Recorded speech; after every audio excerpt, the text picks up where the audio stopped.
This is Unit 132. I'll be interviewing with Wally Gottschalk at 1137 Greenfield Ave. It's regards to fire out on 42 in Garden. Go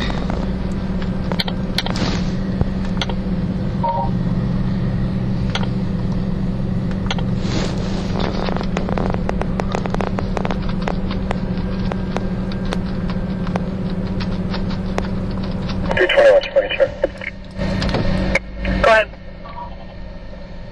So I shall show on a assistant authority complaint. Yes.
Hi, my name is Detective Joe with the Sheriff's Department. Is Walter around by chance? No, right now he's sleeping. Actually, his back went out.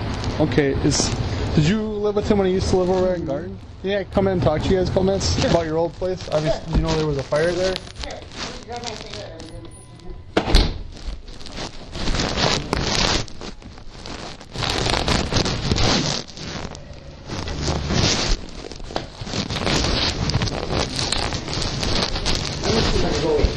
Okay.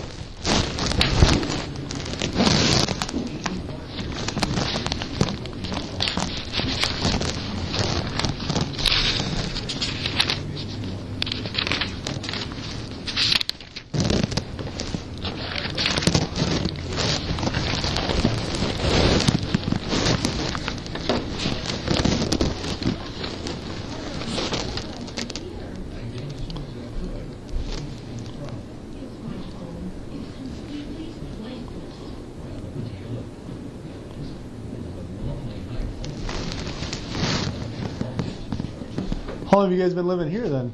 Since May. May? We had to move because supposedly the DOT, they transferred us because they were going to build a roundabout there. Oh, okay. So we had to move. He'll be right down. Okay. Can I get your name? Chris. Because I'm just talking to the people that used to live there. Okay. CHRISTYFELD.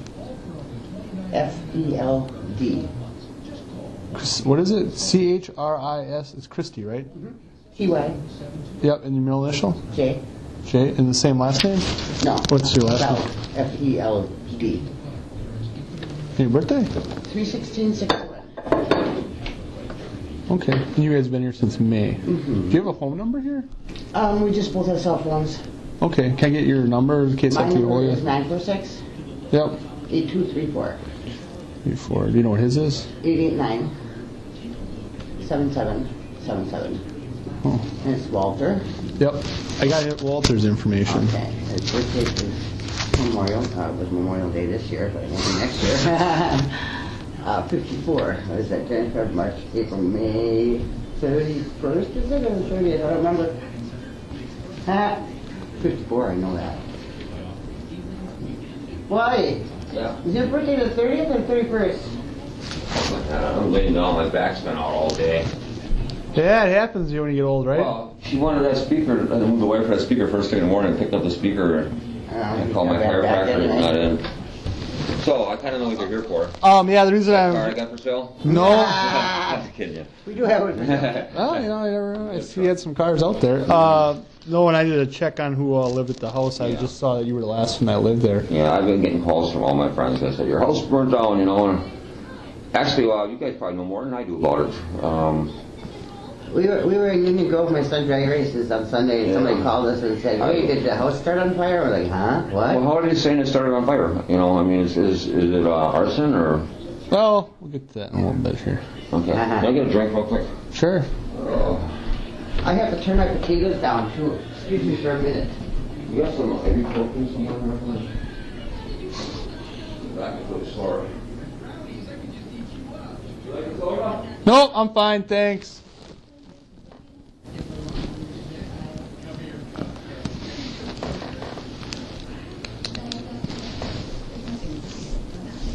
So anyway, I guess I want to get. How long did you live there?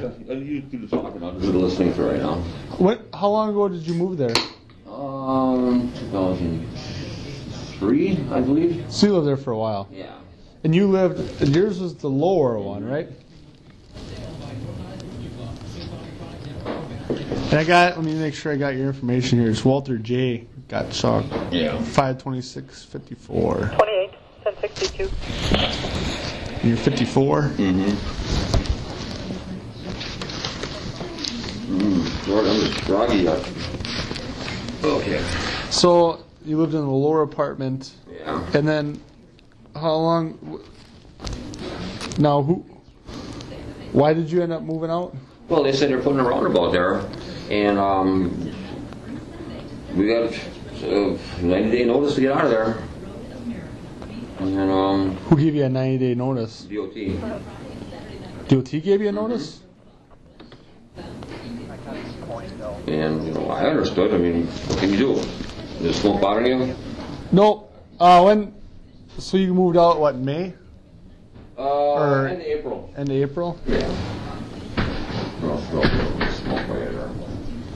90-day DOT notice. So, do we move in April or May? We moved out in April. Oh, yeah, right around tax time, that's Yeah, right. 15th. April, you're right. Yeah. I screwed up.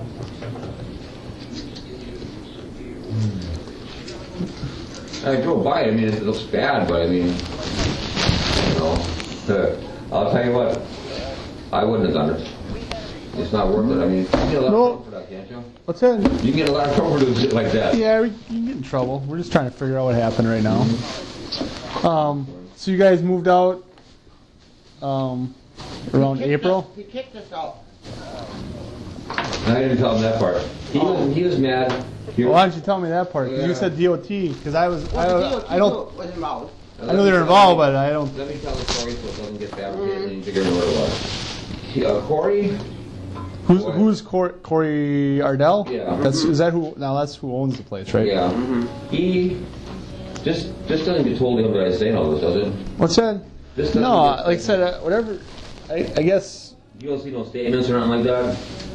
Because, you know, I don't want to get the guy in any trouble. I mean, Well, I'm looking for the truth, really. I'm not. well, really, I don't know if what he did after that. I haven't talked to him since they moved. Let me tell you. I heard you guys had a little bit of falling out. Somebody said. Yes, and here's what happened. So why don't you start from when you were living there to? Right. Okay. I'll get it in a nutshell. I'll make it nice and easy on everybody. So let me do it. He's a greedy little guy. Everybody's just greedy. He claimed he lived upstairs when he heard that the DOT was buying the house and he get moving expenses. Yep. So I didn't want to lie for the guy. I don't like lying for anyone. So nobody ever asked me if he lived up there or he didn't. You know, so I just... Yeah.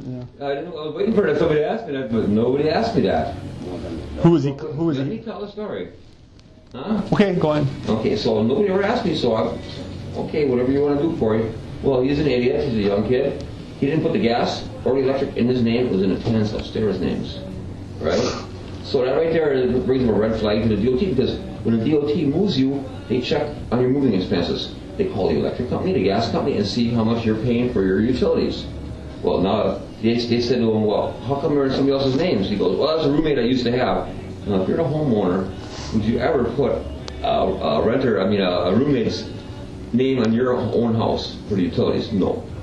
Well, that got a red flag. So here's what happened. He had to meet me one day there to sign some papers, and wouldn't you know it, 2 minutes before I got there, the upstairs tenants pulled in with groceries, and the DOT pulled in right behind him. And I got there at the end of the conversation, so he came in, and I didn't say anything. Like I said, I wasn't going to say anything unless I was asked. And I filled the papers I needed. He was real cool about it, didn't say nothing.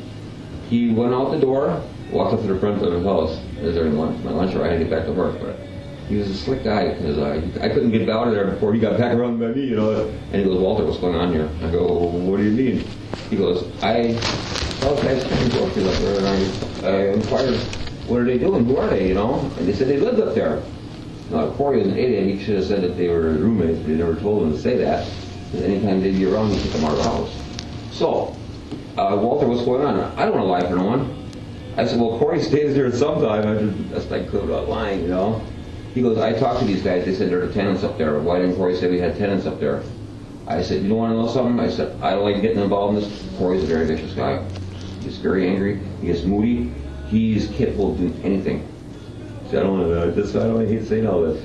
But not to say he's capable of starting a fire, but then he found the DOT called him up, you know, and he kept my name out of it. He did his part. Well, Corey turned it around, and 2 o'clock in the morning, he kicked the front door on the upstairs, demanded the rent. They were behind a month. Yeah, I've talked to those guys already. Okay, so then, that's next morning, I got a phone call from Corey. He said, Wally, your girlfriend, Chris... You effing... Yeah, she snitched me out to the DOT. I want your ass out of there in 30 days. I go, Corey, it's not like you think. And he wouldn't let me talk. And I'm kind of a person that if somebody pisses me off enough, I don't get mad or ornery. I just walk the other way. I'm fed up. DOT told him over and over. We didn't say it. They found it out on their own. But he insisted I was the one that did it. And at this point in time, I know the guy. And he doesn't believe anything I'm going to say, because he only believes an easy out. You can't believe he screwed up. So, the 30 days out, I didn't talk about it. I'll take it. Fuck you. I mean, sorry my language. I'm out of here then. You know, I mean, it's not worth it, because I know what it's Yeah, really I'm trying to find a place too. So, once I moved out here, I got a windshield that was busted. Yeah. And somebody just happened to know what kind of car I had. What kind of cars? What all the features were on it. What kind of TV set I had. And what kind of speaker system I had. Put it all on Craigslist, you know what Craigslist is? Yeah. In Sheboygan, Milwaukee, Ohio. Over the United States. Over Your the phone United number? States, with my phone number, and no email to email the person that put it on. And he knew I was going through a divorce at the time. He said in the ad, and this is when I called him up and I screamed at him. I said, Corey, knock the shit off. He goes, I didn't do nothing. I said, here's where you screwed up. It says TV sale.